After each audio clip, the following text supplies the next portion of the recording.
Good morning. Hope you're doing well. I got to work today. Had to run to town to get some stuff for a few little projects I'm trying to get done today.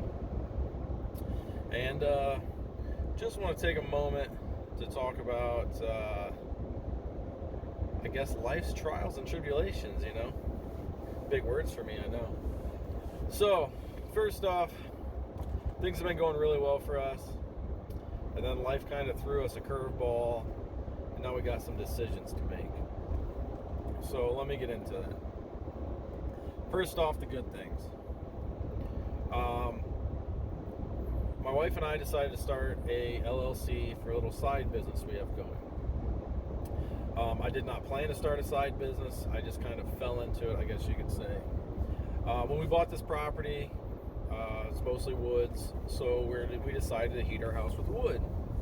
My problem was I don't have all the land cleared that I wanted yet, so I didn't really just want to start stacking firewood here and then have to move it, so it just seems like a pain. So I met a guy who sells IBC totes, and I was like, well, I can probably buy those totes, stack my firewood on the inside, and I'll figure out something to do with the bladders, the inside tank. Excuse me. So that's what we were doing. I was buying cages from him, or whole totes from him. I don't know how many we need, so I was buying a trailer load at a time. I can get 16 of them on my flatbed at a time, stacked too high. So then it came to, I was cutting out the front of them, stacking firewood in them. And I had all these bladders laying around. I didn't know what to do with them. I really didn't want to haul them into the dump. I'd have to cut them all down so I could stack a bunch of them in a trailer. They're 275 gallon tanks. Lid on the top, valve on the bottom. And so one day I was sitting there looking at them. I was stacking some firewood in them, and I'm like, there's got to be, maybe someone's interested in them. Now, they won't hold water or any fluid freestanding. You have to have them in the cage for support. But I thought, let's give it a shot. So I had, 8 or 10 of them sitting around that I had gone through. I threw them on Facebook Marketplace, just the tanks, food grade IBC tote tanks. They were gone. So then the next load I got, my dad wanted a couple for some stuff. I wanted some whole tanks, and just trying to find ways to utilize these things. So I cut the top out of one of them, left it in the cage, and we used that to haul compost back and forth between my dad's place and our place. One of them I left out by the garden. My daughter and my wife would fill them up with rocks when they found rocks in the garden. So there's just a ton of uses for these things. So then it got to the point where people were like, hey, do you have the cages too?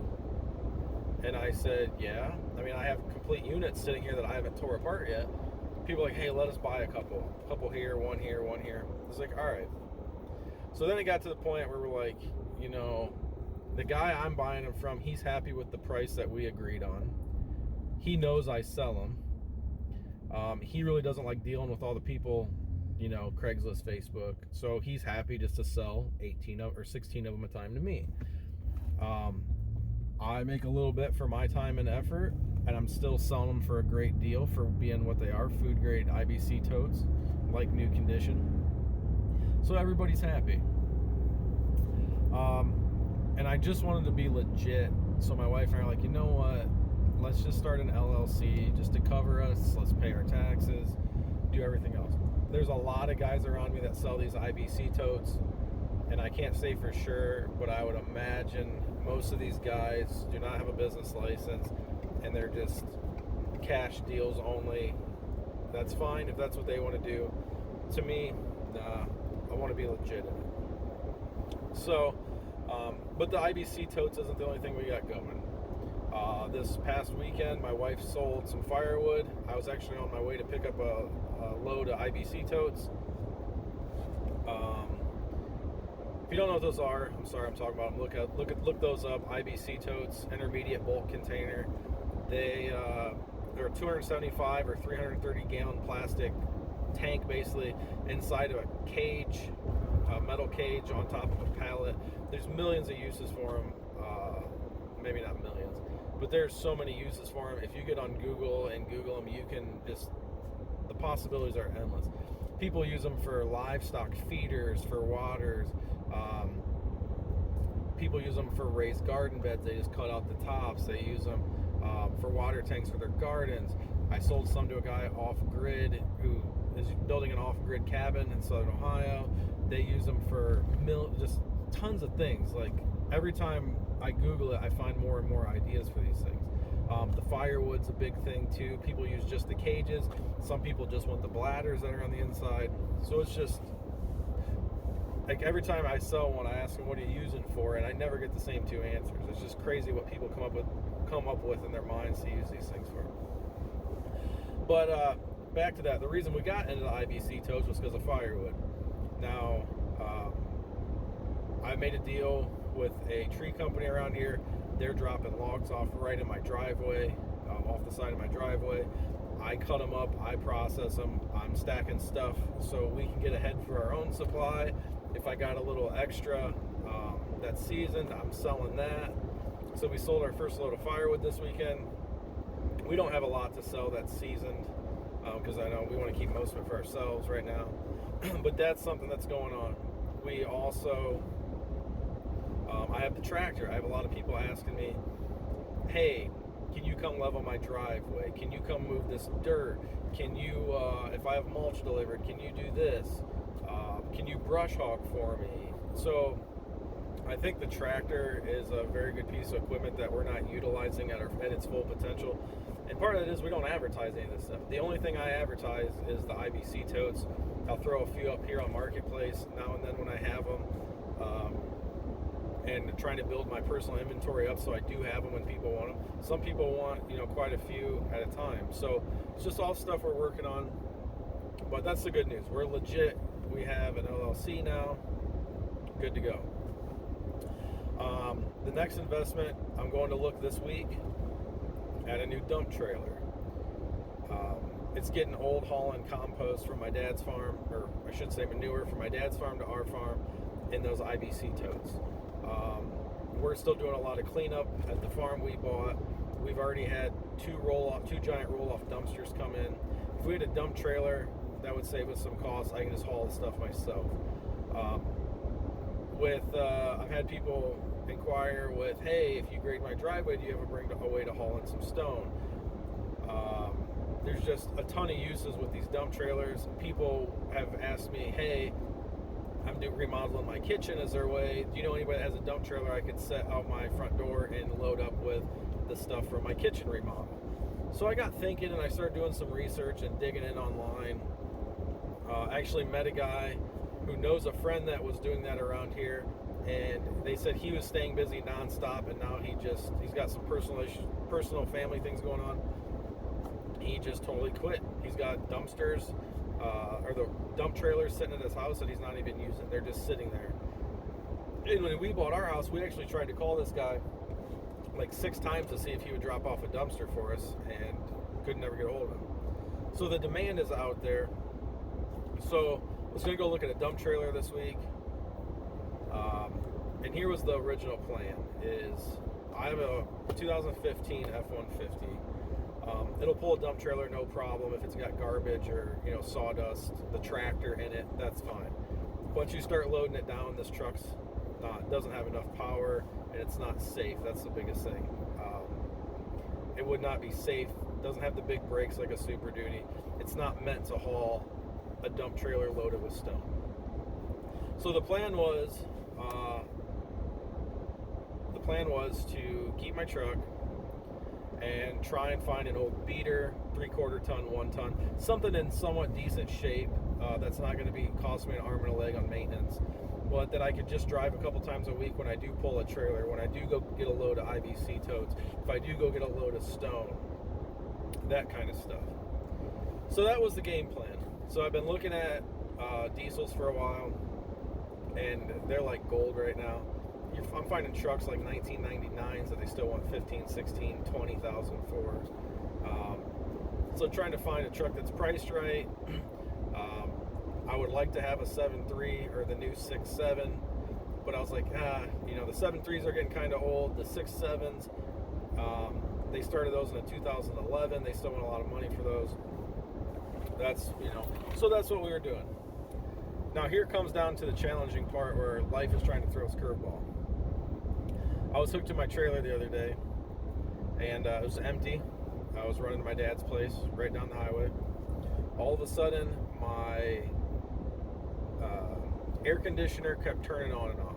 My radio kept flashing on and off. My airbag warning lights were going on. My tire pressure sensor monitors were flashing on and off. And I was like, what in the heck is going on?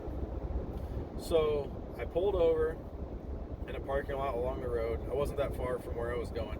I unplugged the trailer because I didn't know if there was a short in the trailer. I didn't know what was going on. I don't want to be pulling a trailer down the road that catches fire. So I unplugged that trailer. Within a minute of unplugging that trailer and driving on the highway, everything went back to normal. And I thought, that's really strange. So I thought it was something with the trailer. Plugged the trailer into my dad's new F-350. That's about a year old. He's been letting me drive because this has been in the shop, but we'll get back to that. Everything works fine with his truck. I, hooked up some of our other stuff that I know works with everybody else's trailers, no issue. So I thought, all right, I have a short somewhere in my wire plug. We'll go figure it out. So this was last week. Dropped the truck off at the dealer.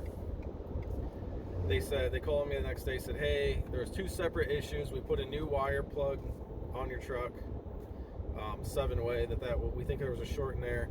And the instrument cluster, or the center console issue, was a notice that Ford had out that it needed reflashed, a service bulletin, I guess they call it. So they did that. I picked the truck up. Everything was fine. The next day, didn't have a trailer hooked to it at all. The next day, I'm driving down the highway. My wife and I are going somewhere, and my truck starts doing the same thing without a trailer. And this time it's worse. The lights on the air conditioner are going crazy. The radio still worked, which is the only thing that didn't change. The airbag light on my center console over here, and the airbag lights on my dash were going on and off. Like, if this one would turn on, this one would go off. So they're opposite of what was going on. And I never had a check engine light come on, nothing like that, but it was doing it nonstop. So then I figured out that if I took my lights, and they're always on auto, if I turned them on to manual mode, the problem stopped. Okay. So then the next day it was the opposite. If they were on manual on or off, they were going crazy. If they were on auto or running lights only, it was just totally berserk. So I originally picked the truck up on a Friday from the dealership, called them on Monday, said truck's doing the same thing. They said, hey, drop it off. I dropped it off that next Wednesday. They had it from Wednesday till Saturday. They called me and they said, hey, we have good news and bad news. I said, what's the good news? They said, we got 12 hours of labor in this, but we're not going to charge you because we can't figure out the problem. I said, so let me guess, the bad news is you can't fix it. And they said, yeah. They said, we ran these codes, we hooked it up to a diagnostic machine, so on and so forth. Can't figure it out. They said there's another Ford dealer about 45 minutes away from them that is known for having a very good in-house electrician that can, a lot of dealers that have problem vehicles, they'll send stuff to him. All right, I called that dealership and they said, hey, just to let you know, whether we find the problem or not, you're paying $120 an hour labor. They said, we're not gonna, it's nice that the other dealer did that to you. They felt bad they couldn't find the issue, but we're not gonna do that. You're gonna pay for every minute we're looking at your truck. And they said they think one of the 2 modules is bad that runs all the stuff behind the dash. And the problem is the dealer's afraid to put in the module because once they hook it up to the truck, they can't take it back out and put it on another vehicle. Is what I was told. I don't know if this is true or not. Because they have to program it to that truck, and then if it's not that module, then I still have to eat the cost of that $700 to $1,000 module. And I was just like, oh man, right when things are starting to go so good, something's got to turn around and just smack you in the face. So I went and picked my truck up from the dealer that had it. I'm supposed to drop my truck off this Thursday. Today's Sunday. I'm supposed to drop it off Thursday at the other dealer, and I know that's going to cost me at least $1,000 or $2,000. But when I dropped my truck off, or when I picked my truck up yesterday from the dealer, I was frustrated, obviously.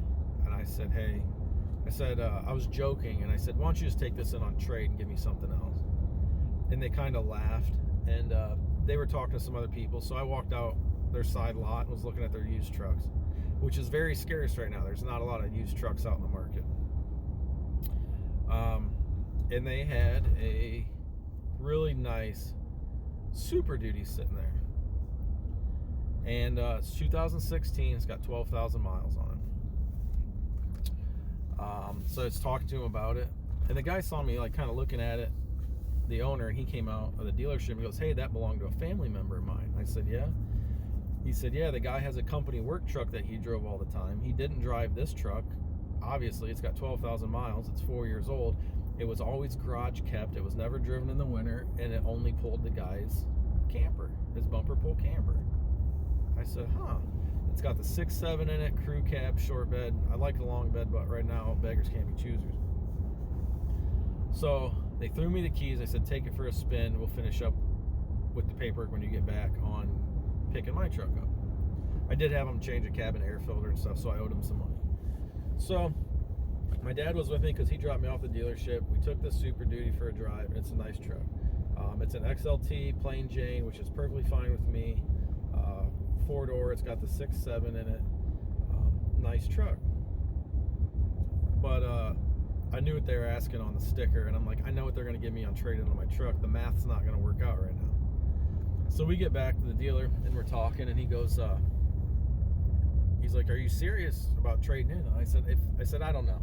This all kind of hit me within a 15-minute period. I said, I need a truck. I need something that's reliable, and I need something that's safe.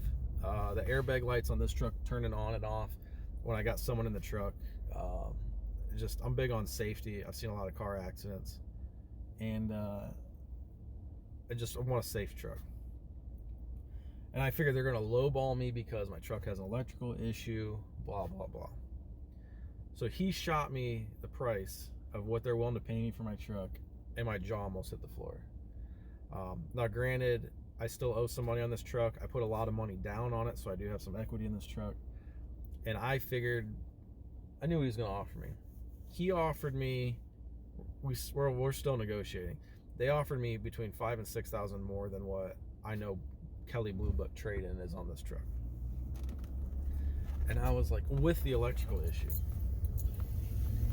And then I was like, why? Like I was like shocked. I was like, why are you gonna pay me so much for my truck? And they go, you've had all your service done here on it. I didn't buy it from them, but they do all the service on it. They've done, had a few recalls. They've all taken care of. And they said, it's a clean truck. We know you take care of your stuff. My dad takes his stuff in there. They said the only thing that's hurting you is you got high miles. I got 118,000 miles on this 2015 5.0. Crew cab, short bed. Well, it's the long. This is the long bed for the F-150s. 4x4. It's the top tier of the XLT package. So I have the big screen. I got the heated seats. I got the leather wrapped steering wheel. It's a nice truck. So the guy's like, he's like, let me work some numbers. And I told him, I said, if you can, I was excited to almost have this truck paid off. They said, I told them, I said, if you can work the numbers out where the payments are close to what I'm paying now, I may consider that truck. But I know damn well that a 2016 F-250 with the 6.7 spotless truck is not going to last long on their lot. Today's Sunday. I told them to get a hold of me tomorrow. But I think I figured out the electrical issue on my truck on my own. Not technically my own, but so the Ford deal's working. We're gonna see what happens. My wife is very, very frugal. Her car's a 2011. She paid it off in 2 years, and she's just very frugal, which is fine. I try to be frugal. I feel like I spent a lot of money since we bought this house, but that's the way it goes. There's always startup costs. But the tote business has really helped me. So the tote business and the dump trailer are going to pay for themselves, or pay for the dump trailer, with no doubt about that. And possibly a new flatbed, put some money in our savings at the end of the year. So we got some things going for us. So here's where things get really weird. The Ford dealer did put a new plug in my truck the first time they had it, and then things got worse. Yesterday, I'm out here cutting firewood. I'm in my driveway now, so I guess I'll take my seatbelt off. Out here cutting firewood, and the neighbor comes over. He is a factory mechanic. He works at a car factory, truck factory. And he's the mechanic where if something gets screwed up on the assembly line, they take it to him. He redoes new motors, trannies, whatever. He doesn't work for Ford. I can tell you that. So I'm sitting there yesterday. He comes over and he goes, "Hey, I heard you got a problem with your truck." And I said, "Yeah." And I told him everything that's going on. He goes, "There's got to be something else." And he explained to me how all these new vehicles have so many modules, no matter if it's Ford, Chevy, Chrysler. The modules talk to each other at a specific amperage range, back and forth. And he says some of these new vehicles, they have upwards of 50, 70 modules that are in constant communication with each other. And he goes, "Somehow I feel that there's a communication issue." And I said, "Well, the Ford dealer told me that. They think that there's too much communication going on." So he's looking under my truck. We look at the seats, wires, something loose, something in the dash, and then we're sitting there and standing there talking, looking in the engine bay, and he goes, "Hey, pop this fuse box." So I open this fuse box up, and he's looking in there. It takes him 2 seconds. He looks there and he pulls this fuse out, and he goes, "This isn't the right fuse for this truck." I said, "What do you mean?" He goes, "It looks different than all the other ones." I said, "Okay." He goes, "This has been replaced." So we look in the book. Somehow, it could have been me. I don't know. I don't recall. There's a 30 amp fuse in a spot that calls for a 25 amp fuse. He said on older vehicles, you used to be able to do that. And I said, well, I remember a fuse kept busting, and then I think, I've been trying to remember for the last couple days. I think last winter sometime we were going duck hunting around Christmas. I didn't have any lights in the morning. I dug through the glove box. I like to keep extra fuses, and I shoved a fuse in. I thought it was a 25, but maybe not. So he thinks that for a while, there's been an issue with my plug on my truck for my trailer, and it kept popping fuses. When I put that 30 in there, it was okay. Well, then the trailer plug got really bad. And then when the Ford dealer put in the new trailer plug, they didn't look at the fuse box. They didn't have any needs to. They just plug everything up to the communications port. And he goes, "Yeah, this shouldn't be here." So he ripped that 30 amp fuse out, told me to go buy a 25 and see what happens. I drove that truck all day yesterday and today. Well, about a day. Yesterday afternoon, after I got back from the dealer, after he pulled that fuse, he said, "Put the right fuse back in it, because that could be part of this issue." So I just ran to town to the parts store. They didn't have a 25 amp fuse. They're gonna have to order me one, or I gotta go to the Ford dealer tomorrow. But he said I could put in a lower fuse and see what happens, see if it blows. I put in the 20 amp fuse. All day last night when I was driving my truck with no fuse in that spot, not a single issue. All day today I've been driving that truck since I put the fuse in, no issue. So I'm wondering if that's what it was.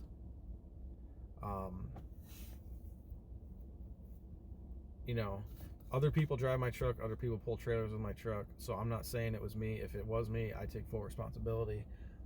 I don't remember how that 30 amp fuse got stuck in a 25 amp spot, but maybe that's the thing. Maybe that's what it is. I did have a problem with our landscape trailer a couple weeks ago.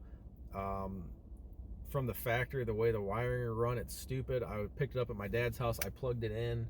I didn't blow any fuses in my truck, but the one taillight started smoking.